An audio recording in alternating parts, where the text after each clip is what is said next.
The price of peace.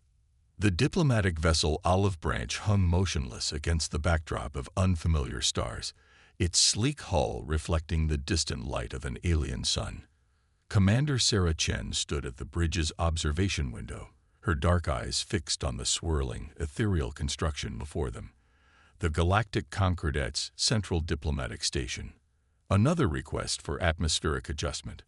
Lieutenant Rivera reported from his station, amusement coloring his voice. They still can't believe we're comfortable at these levels. Sarah suppressed a smile. The aliens' insistence on protecting them from what they considered lethal conditions had been a running theme since first contact 3 weeks ago. The fact that humans could not only survive but thrive in environments that would kill most Concordat species was still causing diplomatic ripples. Maintain current settings, she ordered. They need to understand that The station's emergency lights flared to life, bathing the Olive Branch in pulses of violet light. Sarah's hand instinctively moved to the neural interface at her temple, connecting her directly to the ship's enhanced sensor suite. The data that flooded her mind made her blood run cold. Massive ships were emerging from fold space, their hulls composed of some sort of living metal that seemed to absorb light rather than reflect it. The Concordat's defensive fleet, impressive in its own right, looked like toys in comparison. Multiple contacts, Rivera confirmed unnecessarily. Energy signatures unlike anything in our database. They're charging weapons. The first salvo from the unknown vessels cut through the Concordat's shields like they weren't there. Crystal ships shattered, their crews exposed to the vacuum of space. Sarah watched in horror as beings of pure energy desperately tried to maintain cohesion without their containment vessels. Concordat wideband transmission. Communications Officer Patil announced, her fingers dancing across her haptic interface. They're calling them the Void. Apparently, this is their 4th attack on a major Concordat installation. Sarah's mind raced. The Olive Branch was a diplomatic vessel, but like all ships in humanity's deep space fleet, it was built with the harsh lessons of Earth's history in mind. Every system had redundancies. Every piece of technology was hardened against electromagnetic pulses, cosmic radiation, and gravitational shear. Even the hull, while not primarily designed for combat, was composed of materials tested against everything from asteroid impacts to solar flares. Commander, Rivera's voice was tight with controlled tension. We're receiving distress calls from multiple escape pods. The Void's weapons are targeting their life support systems specifically. At these temperatures, he didn't need to finish. The Concordat species required precisely maintained environments to survive. Sarah straightened, her decision made. All hands, battle stations. Engineering, divert power from the diplomatic suite to shields. Medical, prepare for emergency evacuations. We're going to show the galaxy why humans never built ships with just one purpose. The Olive Branch moved with a grace that belied its size, positioning itself between a cluster of escape pods and the approaching Void vessels. Sarah could feel the alien weapons impacting their shields, trying to recreate the same environmental conditions that had proven so lethal to the Concordat ships. They're attempting to raise the ambient temperature to levels that would cook most species, Rivera reported, currently at 150 degrees Celsius and rising. Sarah allowed herself a grim smile. Remind me, Lieutenant, what's the maximum operational temperature for our hull? Rated for solar observatory work, Commander. We can handle upwards of 500 degrees Celsius before we need to worry. Good. Divert shield power to the tractor beams. Let's get those escape pods aboard. As the Olive Branch began its rescue operation, Sarah opened a channel to the nearest Void vessel. This is Commander Sarah Chen of the Earth Diplomatic Corps. You're attacking refugees who can't defend themselves. Where I come from, we have names for people like that. None of them are flattering. The response came in the form of increased weapons fire, but the Olive Branch held steady. Its hull, designed to withstand the fury of Earth's most extreme environments, shrugged off attacks that had shattered other ships. Commander, Patel called out, The Concordat Supreme Council is requesting emergency communication. The holographic projection that appeared before Sarah showed a being of pure crystalline energy, its form flickering with what she had learned to recognize as extreme distress. "Commander Chen, you must retreat. The Void's biological weapons will overwhelm your systems. We cannot ask you to sacrifice." "With respect, Counselor," Sarah interrupted, "you're not asking. We're choosing. Humanity has spent its entire existence learning to survive in conditions others find impossible. Today we're putting those lessons to use." As if to punctuate her words, the olive branch fired its maneuvering thrusters, executing a series of precise movements that would have torn a less robust ship apart. Each burst positioned them to shield another cluster of escape pods. Each twist avoided another lethal barrage. "Fascinating." The counselor's voice held a note of wonder. "Your species, you do not merely survive adversity. You learn from it." "We had good teachers," Sarah replied, thinking of Earth's relentless challenges. Gravity that would crush most species, weather that can level cities, predators that taught us to always watch the shadows. Every challenge made us stronger. The void ships were regrouping now, clearly confused by their inability to eliminate this unexpected obstacle. Sarah knew they'd soon try different tactics, but she had bought precious time. Time for the escape pods to reach safety. Time for reinforcements to arrive. Time for humanity to show the galaxy what they were truly capable of. "Tell your people to prepare for new arrivals, Counselor," she said. "Earth won't stand by while bullies terrorize the galaxy. We're about to give the Void a lesson in what happens when you push humans into a fight." As the transmission ended, Sarah turned to her crew. Their faces showed determination rather than fear. They were far from Earth, facing an enemy they barely understood, but they were in their element. After all, humanity had thrived for millennia on a world that should have killed them. The Void was about to learn why. The breaking point. Admiral James Donovan watched the tactical display aboard the EFs of Hyperion with an expression that revealed nothing of his inner thoughts. The holographic representation showed hundreds of Void vessels surrounding what remained of the Concordat's 7th Defense Fleet. The massive bioships pulsed with an unsettling rhythm, like heartbeats in the void of space. "Fleet is in position," Captain Maya Rodriguez reported from her station. "Task forces Alpha through Delta are ready to engage. The Concordat forces are." She hesitated, requesting we reconsider our intervention. Donovan's weathered face creased in a slight smile. In the 3 weeks since the olive branch's stand against the Void, the Concordat had struggled to understand humanity's willingness to fight. Their species, evolved in carefully controlled environments, found it difficult to comprehend beings that actively sought out conflict. "Send to all ships," Donovan commanded. "Operation Thunderbolt commences in 5 minutes." The bridge crew of the Hyperion moved with practiced efficiency, but Donovan could sense their excitement. This would be humanity's first major fleet action against an alien force, and they had something to prove. "Sir," Lieutenant Commander Walsh called from the sensor station, "the Void are deploying their environmental weapons. They're creating zones of extreme pressure, temperature, and radiation around the Concordat fleet." "Conditions?" Donovan asked, though he already knew the answer. "Similar to deep-sea volcanic vents on Earth, sir. About 400 atmospheres of pressure, temperatures exceeding 450 degrees Celsius, and radiation levels that would be lethal to most species." Donovan nodded. "Just like the training runs in the Pacific Thermal Zone. Helm, take us in. Show them why humans built our ships to handle anything." The Earth fleet moved as one, their ships' hulls gleaming with the distinctive sheen of metamorphic alloy, a material inspired by deep-sea creatures that could alter their molecular structure under pressure. As they entered the Void's kill zone, their hulls shifted, adapting to the extreme conditions.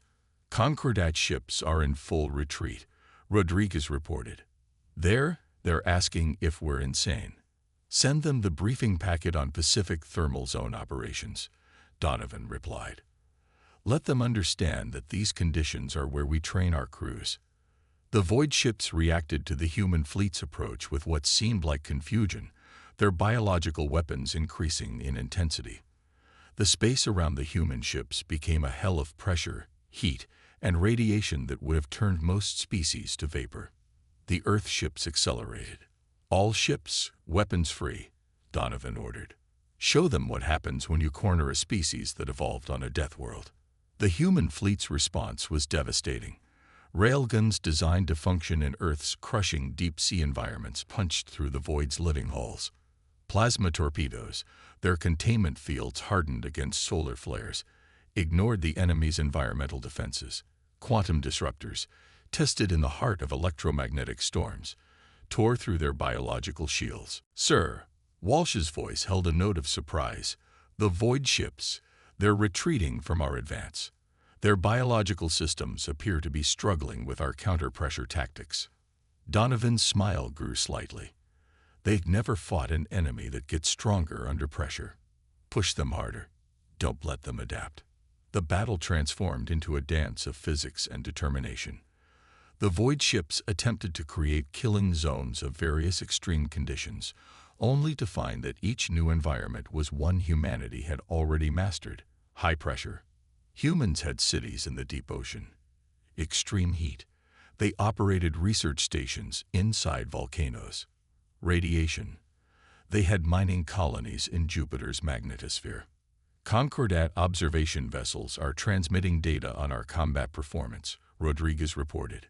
Their tactical analysts are, well, sir, they're having trouble believing what they're seeing. Send them our environmental training logs, Donovan suggested. Let them understand that this isn't some desperate last stand. This is what we prepared for. The void's formation began to break. Their bioships, for all their technological advancement, hadn't evolved to handle an enemy that thrived in conditions they used as weapons. Each attempt to create an uninhabitable zone was met with human ships diving deeper into what they considered optimal combat conditions. "Sir," Walsh called out, excitement breaking through his professional demeanor, "we're detecting massive energy fluctuations in the void fleet. They're attempting to open fold space rifts." "Not today," Donovan said quietly. "All ships, execute Operation Gravity Well." The human fleet moved into a precise formation, their ships gravitational manipulators, designed to help them escape Earth's crushing gravity, now turned into weapons. The combined gravitational field collapsed the void's escape routes, trapping them in normal space.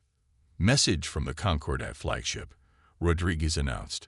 They're asking if all humans are like this." Donovan looked at the tactical display, watching as the void fleet was systematically dismantled by ships and crews who had learned to turn hostile environments into advantages. "Tell them no," he replied. "Tell them we're usually much worse when someone threatens those we've sworn to protect." The battle would be remembered in Concordat histories as the moment they truly understood their new allies. Humanity hadn't just survived a death world. They had mastered it, turned its lessons into strengths, and now brought those strengths to bear in defense of others. The void would learn, as so many of Earth's challenges had before, that what doesn't kill humans only makes them more dangerous. Operation Earthborn. Dr. Elena Santos stood before the Concordat War Council, her holographic presentation showing the swirling storms of Venus behind her. The crystalline beings that made up the council flickered with various colors of concern and confusion as they processed the images. "You maintain research installations in these conditions." First Speaker Luminara's voice carried tones of disbelief. The atmospheric pressure alone would crush most starship hulls.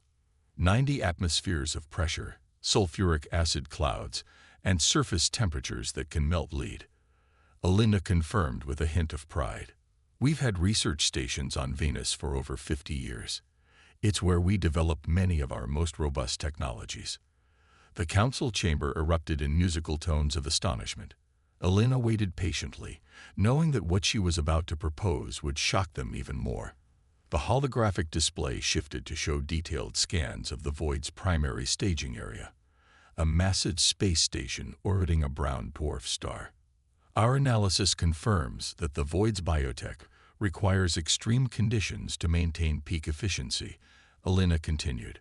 They've built their primary base in an environment that would kill most species instantly.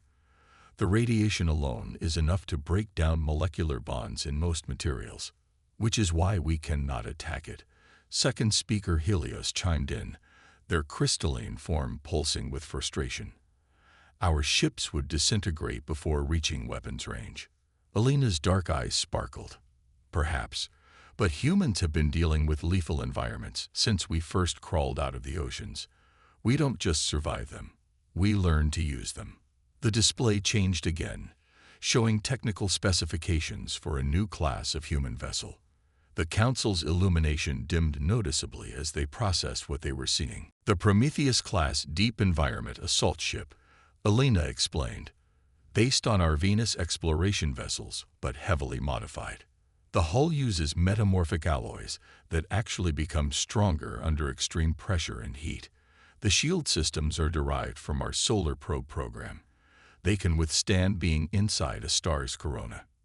Impossible, one of the council members whispered, their crystalline form flickering rapidly. No living beings could operate such vessels. That's where you're wrong. A new voice joined the conversation. Admiral Donovan strode into the chamber, his uniform bearing the fresh medals from the recent victory over the Void Fleet. We've been training crews in similar conditions for decades. Every nuclear submarine captain, every deep-sea installation engineer, every solar observatory operator. They've all worked in conditions that other species consider unsurvivable. Elena nodded gratefully at the Admiral before continuing. The Void chose that location because they believed it made them untouchable. They never considered that somewhere in the galaxy there might be beings who evolved on a world that tried to kill them every day. Beings who learned to turn deadly environments into advantages. The holographic display updated one final time, showing a full tactical simulation of the planned assault. The Council watched in stunned silence as the human vessels dove through conditions that would destroy most ships, using the brown dwarf's gravity well and radiation to mask their approach.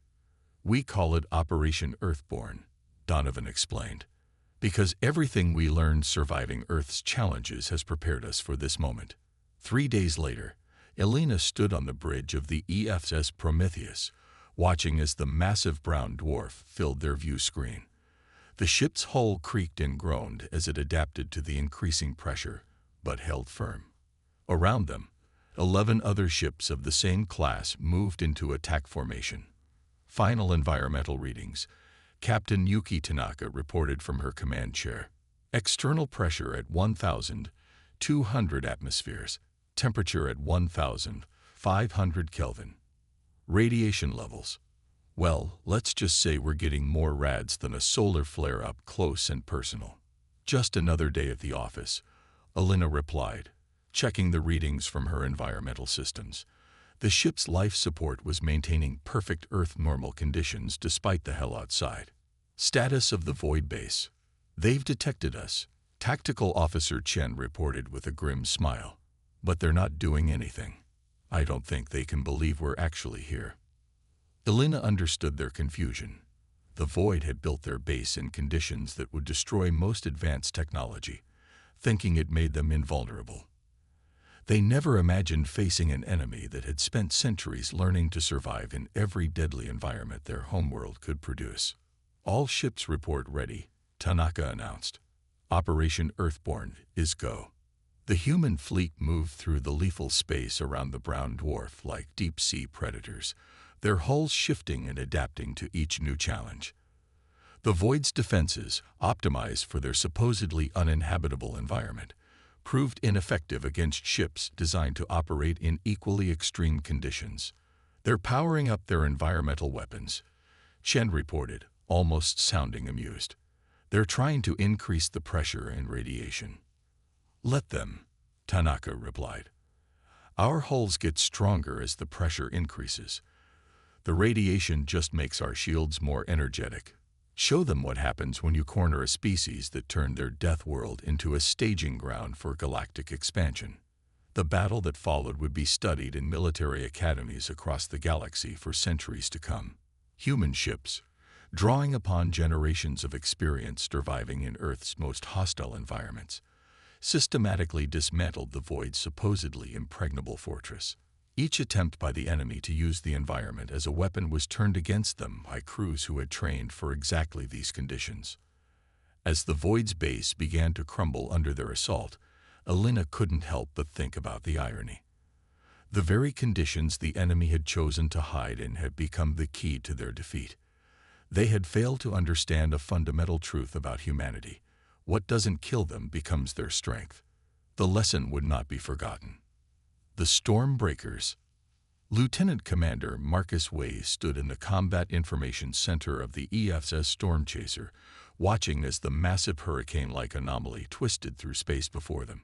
The Void had created it as their last defense, a swirling vortex of gravimetric forces, plasma discharges, and quantum instabilities that made Earth's fiercest storms look like gentle breezes. Analysis complete, his AI partner, ARIA, announced. Her holographic form flickered with patterns reminiscent of weather radar. The storm's structure is remarkably similar to a Category 6 hypercane. The Void have essentially recreated one of Earth's theoretical superstorms in space. Marcus smiled. The enemy had just made a crucial mistake.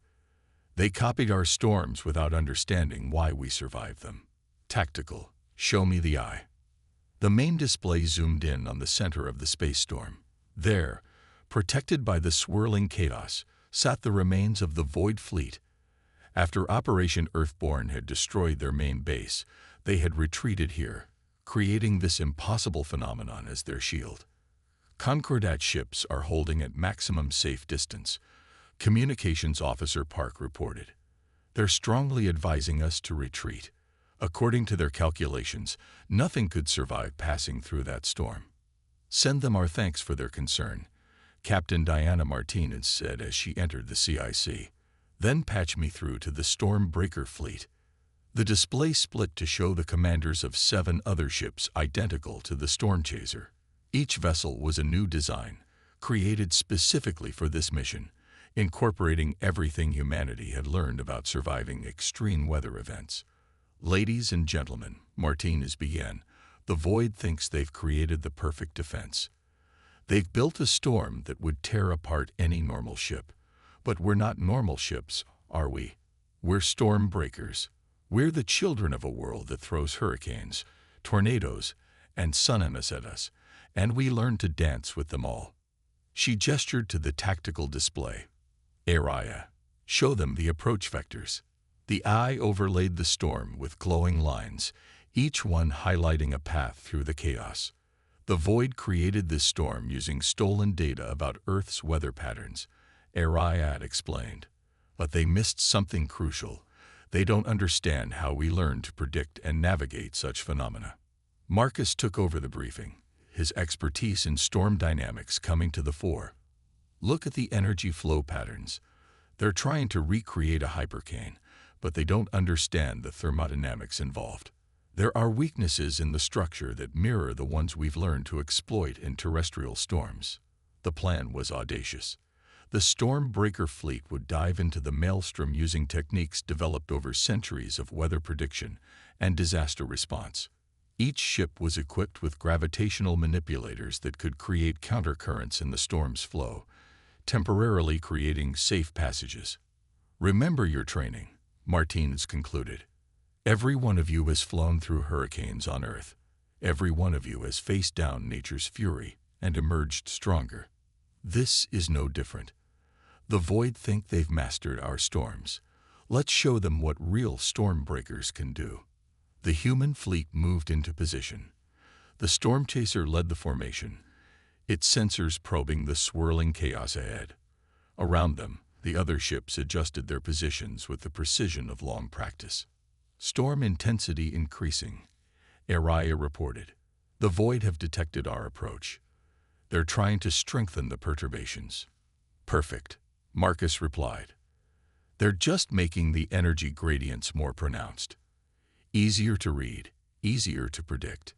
Captain, Recommend we initiate Protocol Fujita. Martinez nodded. All ships, execute Fujita maneuvers. Show them how we dance with storms. The Stormbreaker fleet began to move in patterns that would have seemed insane to outside observers. Rather than fighting against the storm's force, they used it, riding the gravitational waves like surfers on Earth's oceans. Each ship's path influenced the storm's flow, creating a cascade effect that gradually began to tame the chaos. The Void responded by intensifying their artificial storm, pouring more energy into the system. But with each increase in power, the human ships adjusted their approach, using centuries of experience dealing with extreme weather events to predict and exploit the storm's behavior. They don't understand, Marcus said softly, watching as the tactical display showed their fleet penetrating deeper into the maelstrom. Every storm has a pattern.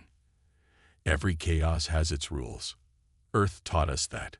We learned to read the wind, to feel the pressure changes, to see the order in the destruction.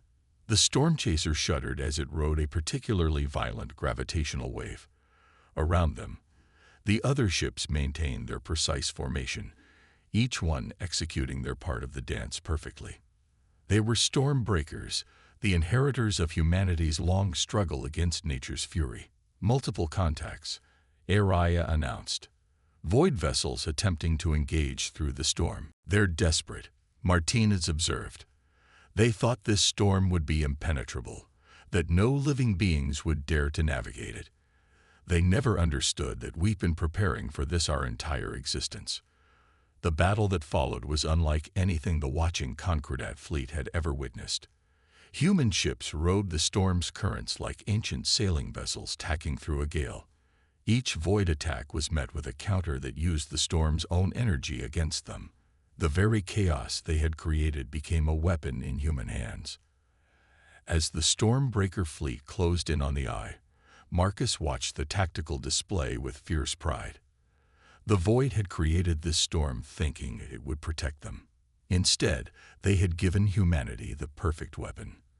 A chance to show the galaxy that what others saw as unstoppable forces of destruction, humans saw as challenges to be mastered.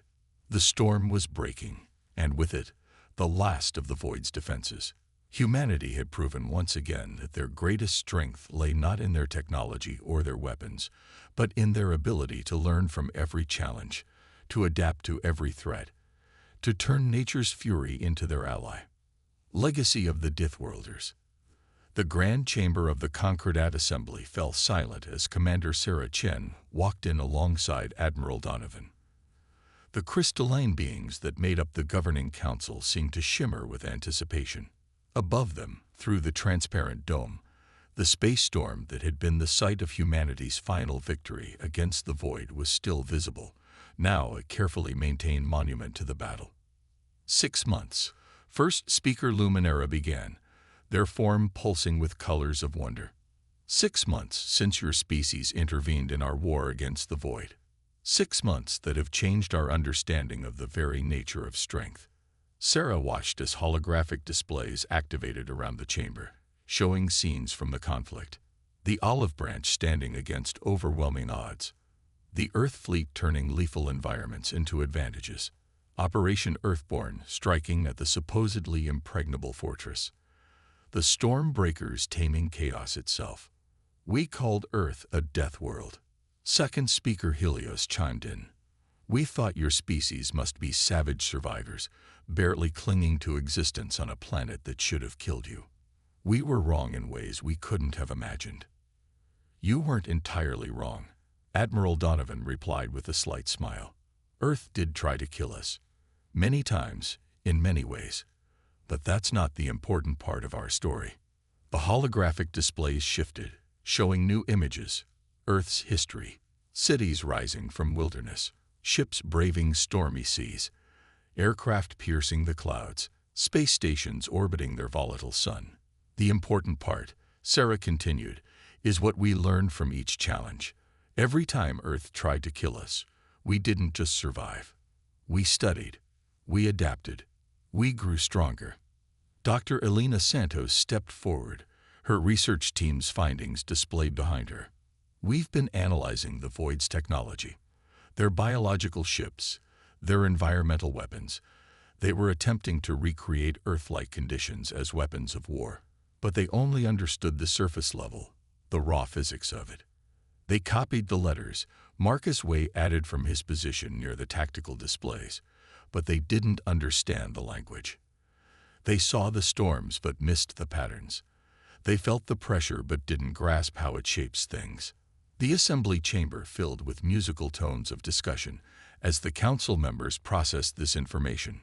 Finally, first speaker Luminara raised their crystalline form to its full height. "We have a proposal for humanity," they announced. "The Concordat has always prided itself on being a gathering of civilizations, each contributing their unique strengths to our collective growth. We would like Earth to join us, not as survivors of a death world, but as teachers." Admiral Donovan raised an eyebrow. "Teachers? Your species has done something we thought impossible," second speaker Helios explained. "You've shown us that harsh conditions don't have to be barriers, that what we considered unsurvivable could become advantageous. Already, some of our younger members are talking about establishing research stations in environments we once thought forbidden." The displays showed new images, Concordat ships being retrofitted with human-designed environmental systems, crystal beings studying Earth weather patterns, joint human Concordat crews training to operate in extreme conditions. "We're not asking you to change who you are," Luminara continued. "We're asking you to help us change who we can become. The Void taught us that there will always be threats in this galaxy. Rather than hiding from them, perhaps it's time we learn to face them, as humans do." Sarah thought about the journey that had brought them here. From that first desperate stand in the olive branch to the final battle in the storm, every victory had come not from superior technology or overwhelming force, but from applying the lessons Earth had taught them. "We accept," she said simply, "but on one condition." The council members flickered with curiosity. "Don't call Earth a death world anymore." Sarah smiled. "Call it what it really is. A teacher. A harsh one, yes. An unforgiving one, certainly. But everything it threw at us made us better. Every challenge it presented taught us something valuable. It's not a death world. It's a school." "A school," Luminara repeated, their crystalline form glowing with understanding. "Yes, and its graduates have much to teach us." As the assembly chamber erupted in celebrations, Sarah looked out at the storm monument. Its swirling energies, once a weapon of last resort, now served as a reminder that nature's greatest fury could become wisdom in the right hands. The Void had failed not because they were weak, but because they never understood a fundamental truth about humanity. They weren't survivors of a death world. They were students of the universe's most demanding teacher. And now, those lessons would help shape the future of galactic civilization. In the years that followed, human instructors would help the Concordat species push their boundaries, showing them how to turn hostile environments into opportunities. Earth ships would carry curious aliens into storms and fire, teaching them to see the patterns in chaos. And gradually, the term death world would fade from use, replaced by a new phrase that spread through the galaxy. Earth trained, a mark of those who had learned to turn adversity into advantage, who had discovered that the harshest conditions often taught the most valuable lessons. The legacy of the Deathworlders wasn't one of mere survival. It was one of growth, of understanding, of turning nature's challenges into stepping stones toward something greater. And as humanity looked to the stars, they carried with them not just the strength their world had given them, but the wisdom to share those lessons with others. After all, the best students eventually become teachers themselves.